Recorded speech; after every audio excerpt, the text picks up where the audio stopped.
Hello class, my name is Gabriel Lobato, and this is a presentation of me responding to the 3 questions posed for this assignment.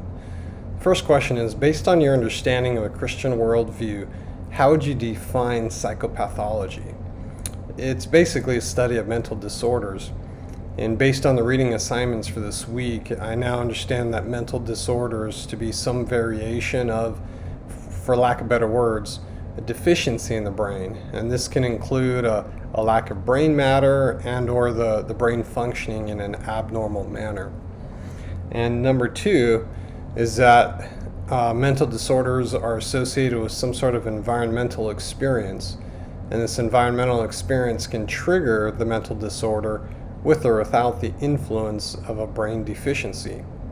15 years ago, as a Christian, I may have explained mental disorders as a spiritual influence and having no clue as to what is actually going on inside the brain.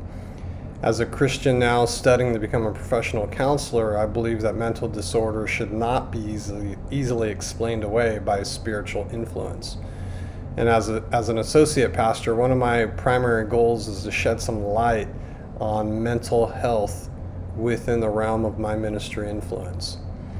The second question is, what does the Bible say about abnormality? There's a passage that I love praying over people, which is 3 John 2, and it says, "Dear friend, I pray that you may enjoy good health and that all may go well with you, even as your soul is getting along well." And the part when it says enjoy good health, I believe this is a reflection of God's desire for us to physically be healthy. But also in the part that says, even as your soul is getting along well, I believe this represents God's desire for us to be mentally, emotionally, and spiritually healthy as well. Third question is, what is the secular view of abnormality? There's an article by Smoller, Andreessen, Edenberg, Farion, Glatt, and Kendler titled Psychiatric Genetics and the Structure of Psychopathology.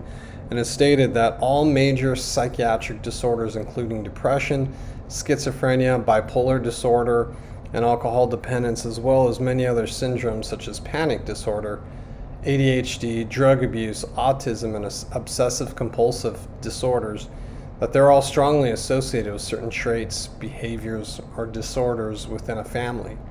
It also stated that these disorders and syndromes often arise because of genetic and environmental similarities. There was an article by Zia et al.